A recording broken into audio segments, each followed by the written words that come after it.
And our next speaker is Frank Tyndall. He is a dairy consultant from Gippsland in Victoria, and he's going to talk to us about the ABC of margin over feed costs.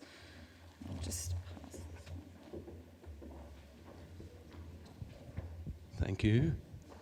I better get my head around this thing. I really need to point at the screen, and they said if I stood there, I'd fall off. So I'm standing down here. I hope I've got the microphone about right. Do I just go that? Then that? Okay. It's interesting talking about the feed margin after listening to Colin's operation. Unbelievable. I'd like to work the feed margin out there at some point. Look, I've been working out the feed margin since I went dairy farming in 1979. I went back to the family farm at Waiai, north of Shepparton, and one of the first discussion groups I went to, everyone stood in a circle and we said, how many litres are you doing? And the first guy said 24 litres, and how much grain? 6. No, it actually wasn't grain then because we weren't feeding grain. How much hay or silage? 6. And as we went round the circle, by the time we got to the last person, they were doing 31 litres feeding, no supplements.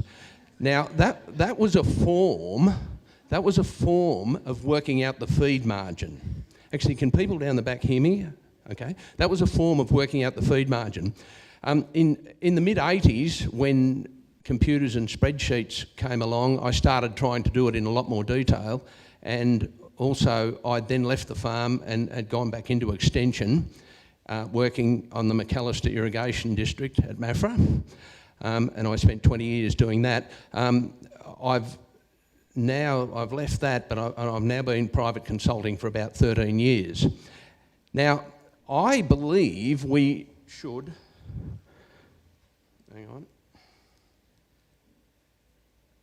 that little gadget. I believe we should have an agreed standardised feed margin analysis program with understandable indicators across the whole industry so that a farmer at any time can check their feed margin. They can check it against last week, they can check it against other farms in similar circumstances, rather than necessarily doing end-of-year profit analyses or even end-of-year's operating surpluses. Because at the end of the year, it's a bit late. And I think if we work out our feed margin often, we can learn a lot. I was very impressed with Brodie. I think she's on the right track working out a feed margin, and it sounds like she runs her operation thinking about that all the time. If we can spot what is working and what needs adjusting, we will improve the margin. I'm sure of it. Now, I think who should be doing these? Now, I'm sure lots of consultants do feed margins all the time for their clients. Possibly some farmers do. I think extension operators should do it, because if they're running a program, and I ran lots of extension programs, and one of them, Feeding Pastures for Profit, which I helped develop and deliver many times, I actually really concentrated at the start of the program to work out for a whole year what a farmer's feed margin was. And then, after the program, having said that the program was all about increasing the feed margin, we worked out, had the feed margin increased? And I can say to you that that program, Feeding Pastures for Profit, it works. And possibly some of you have done parts of that, I'm not sure. But it's been around in New South Wales a fair bit, I think. With my clients, I send the feed margin, and I do it every 10 days for my clients. And look, one reason why I'm here is because I do it for the McAllister demonstration farm, and that's rather public, and people have noticed it and they've said, well, come and tell us about how you do it for the McAllister demonstration farm. And I should thank Kerry first and Yanni second for inviting me here to talk about it. The other little group I think should work out feed margins more often are the journalists who write articles in the dairy media. there are heaps and heaps of articles about the feed margin all the time. And I'm looking for the detail. I'm thinking, this sounds like an amazing operation, but I'd love to see if it's actually making money. And I implore the journalists to get to some sort of system where they interrogate the farmer in a little bit more detail, to write their article and say, what is the feed margin being achieved? Rather than just say, it's a wonderful farm and so on. And salespeople should think about it. They're always selling stuff to improve the feed margin, so maybe they should work it out sometimes. And researchers, I'm not sure what they should do really. Maybe I'll leave that one. Now, look, I know there's a mass of figures and you can't possibly see it all, but I just thought this is the report that I'll give a farmer every 10 days. And so I'll show you just the general structure of the report. So that each column is one farm. That's the McAllister demonstration farm. This farm here is getting the highest margin, and that's shown down the bottom there. That number down there at the bottom.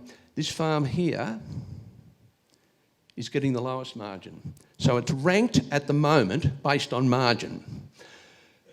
The margin is across the bottom here, and it's margin per cow, and notice it's margin over all feed. It's not margin over supplements, which is what we often see worked out.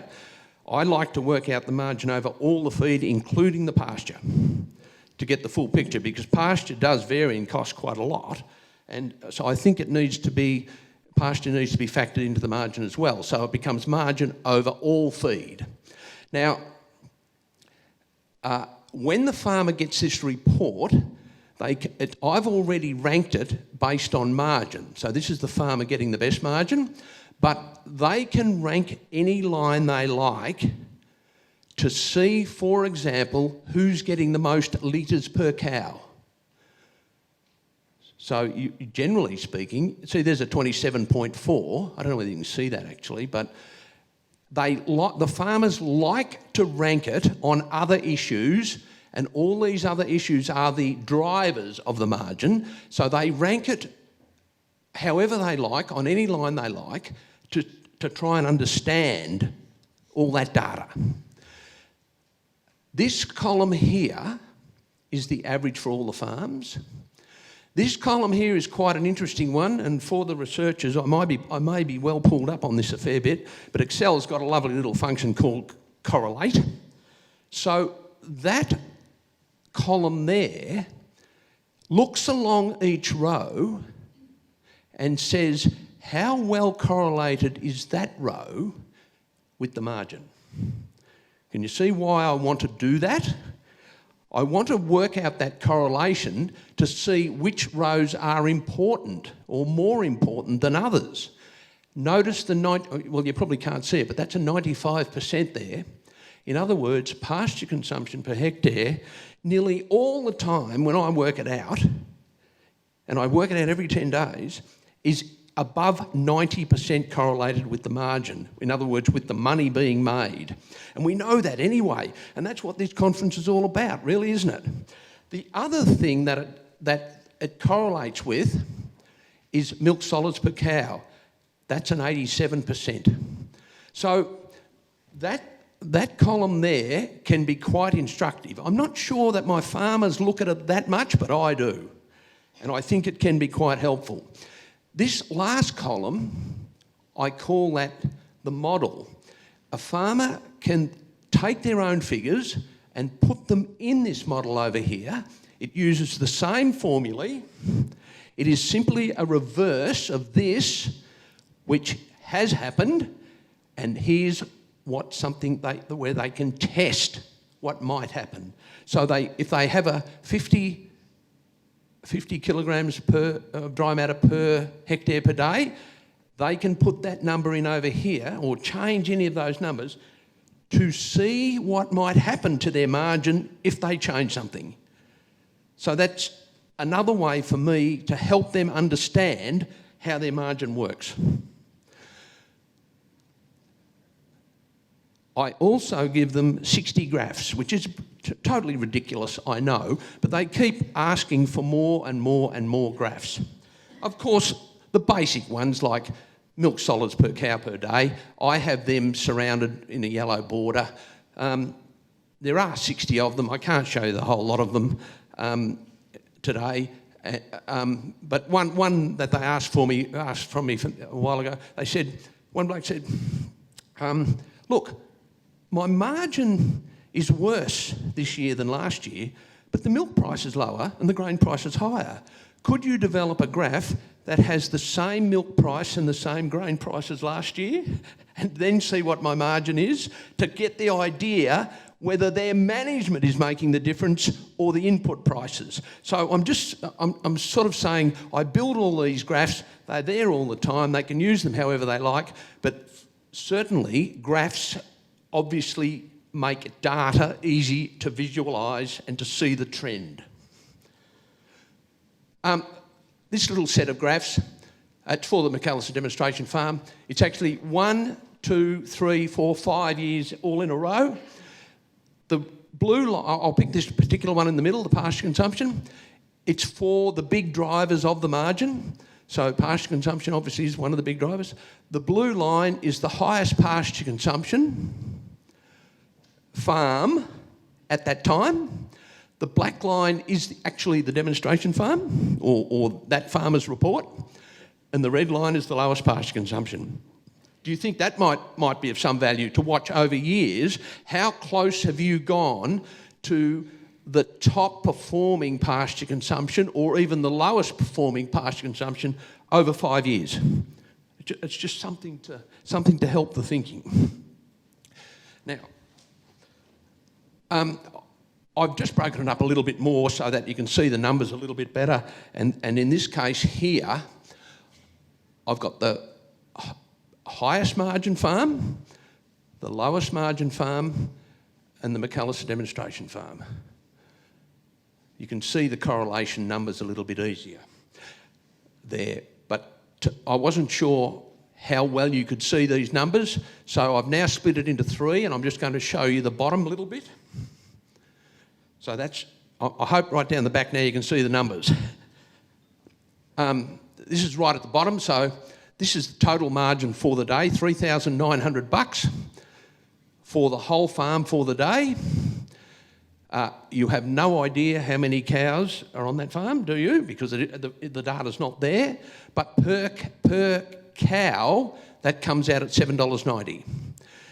That $3,900 has to pay for everything else on the farm, doesn't it? And this is where the money making starts. I think you all would agree with that. It has to start with the feed margin.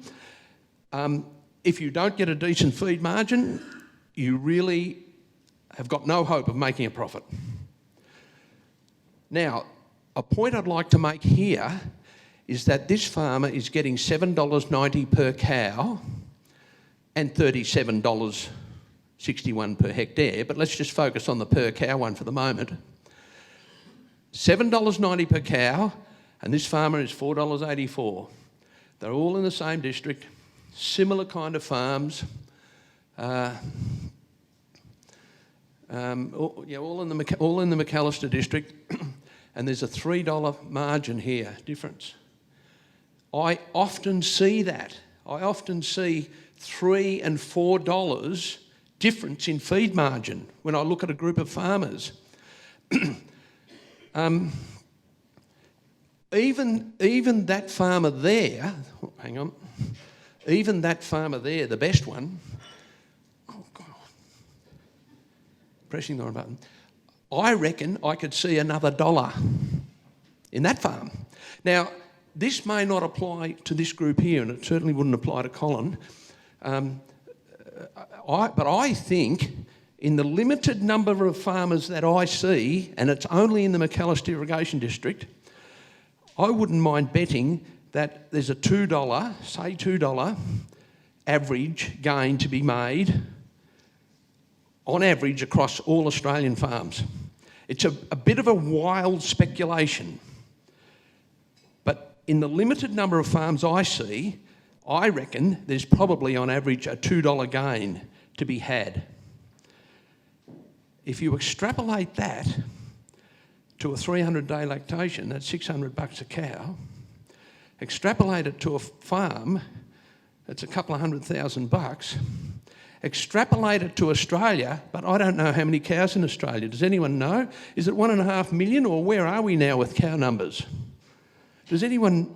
I'm going to say 1.6 million because I think... Do you know, Colin? 1.9! Goodness me.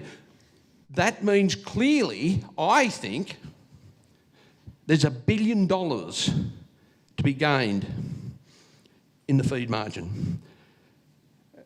And sometimes I've heard of programs, you know, a year or so ago, I heard if we selected our bulls a little bit better, the industry would make $60 million.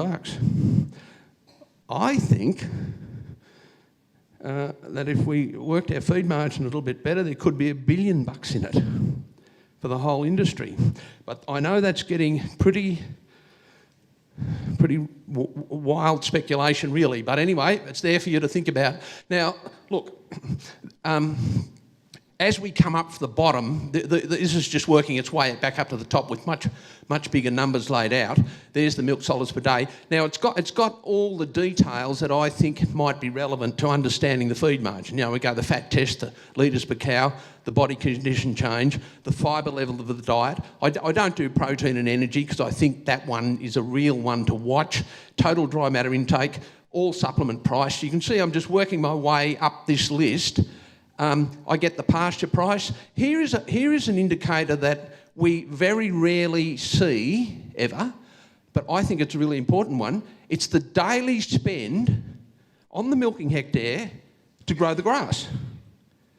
Because once you have that figure of what a farmer is spending in cash on nitrogen, on potassium, phosphorus, pasture innovation, topping, whatever they're doing, all those cash inputs to growing pasture, once you have that figure, you can work out that figure.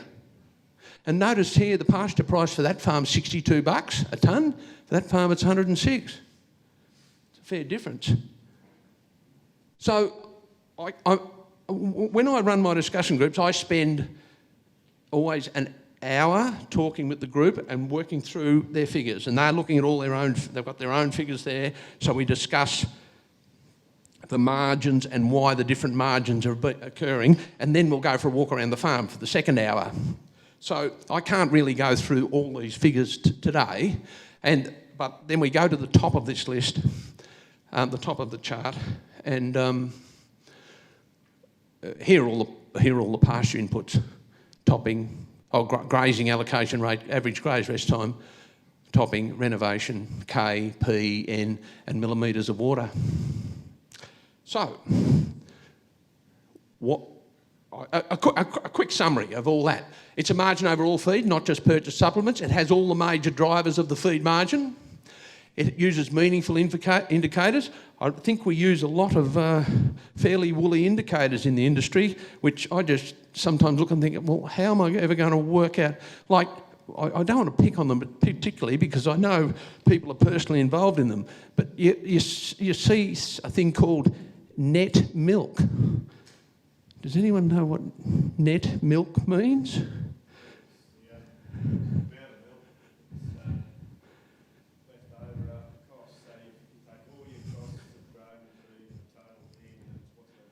Yeah, but I think you net out the cost of the supplements from the milk based on value, and that's the one net milk that I know of, and I sometimes shake my head and think, well, what does that tell you? Anyway, the point I'm making is we need to use meaningful indicators. The report I use is rankable on any line, multiple graphs, it's got that correlation column, it's got a reverse model for testing new settings, and you can set it against your targets if you want to.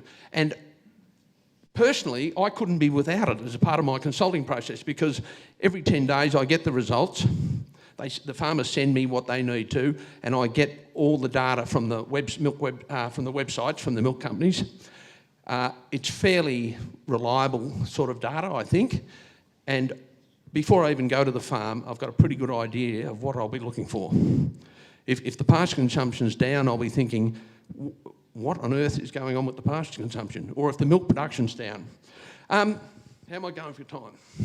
Look, I'd rather have questions. I have. Look, I'll quickly go through these last couple. Farmers are extremely interested in the feed margin. They talk about it all the time. It's in the dairy media, it's in discussion groups, it's in focus farms. But I believe there's not enough detail to work out what is really going on. And you know there's huge money involved in the feed margin. So this is why it's so important to work out. It pays for everything. There's my $1 billion speculation. And if there's any development or extension based on the feed-based, well, I believe that extension on the feed base will give any organisation its biggest bang for buck ever.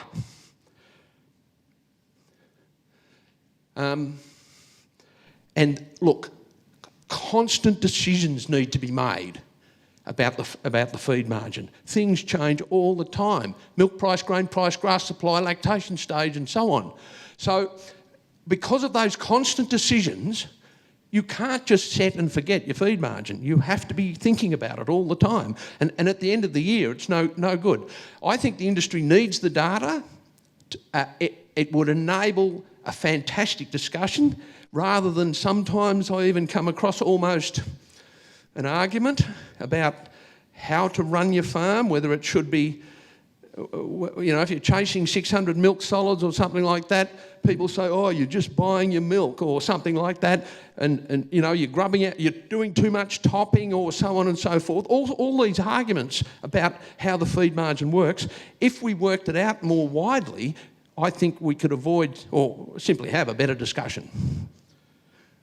You can learn how things work, clarify a whole lot of vague rules and statements. I've kind of referred to them, but I think, where's my chairperson?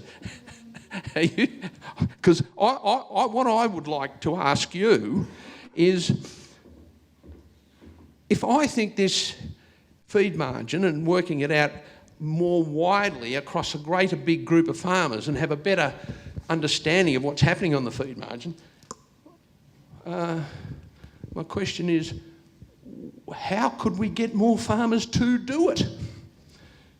So I'm asking, Sabrina, I'm asking everyone here a question first. Why?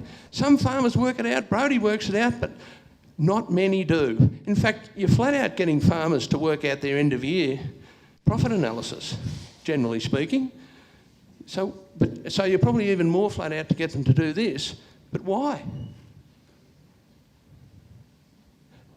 Does anybody know? I think I know, but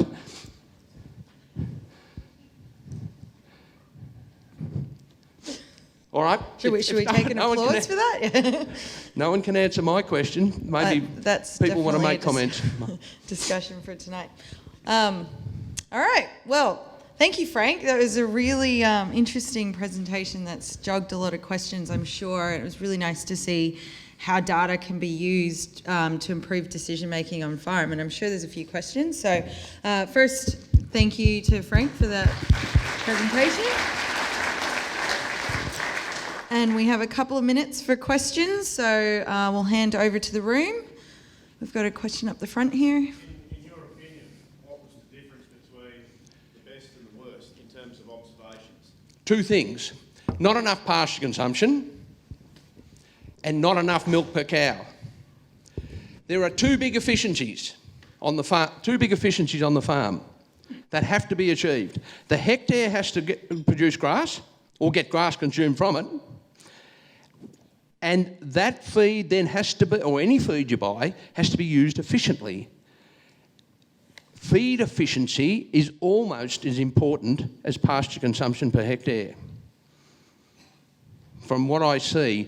And of course, I see this, and I've been doing it for 20 years, it's not really research, but I see that the guys who can get pasture consumption and high feed efficiency together, they do extremely well. In terms of that cost, in terms of what you see on those farms, Yes. the bloke that's in the lowest, has he got a lot more carryover cows and got fertility issues?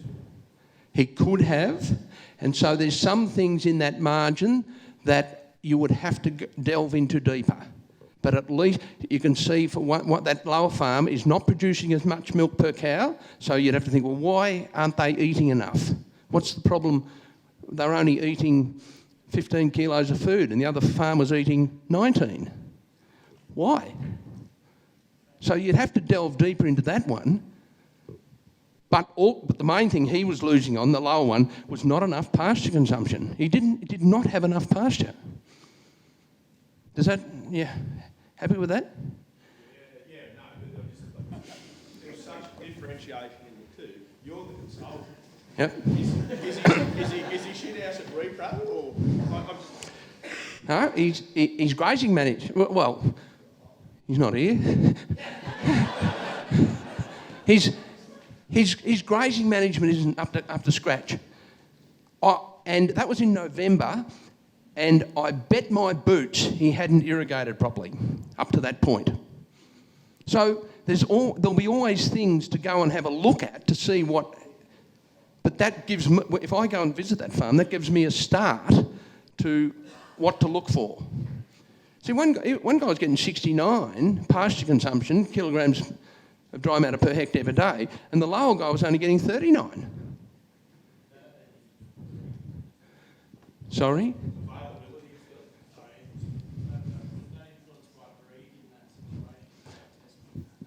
It could have been, but that's getting into a bit of detail that...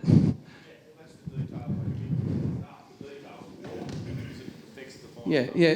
There's a limit to how much... Well, you need to then go and look further, but at least I've tracked down that his pasture consumption and his grass intake per cow is not high enough. So you then go looking for that.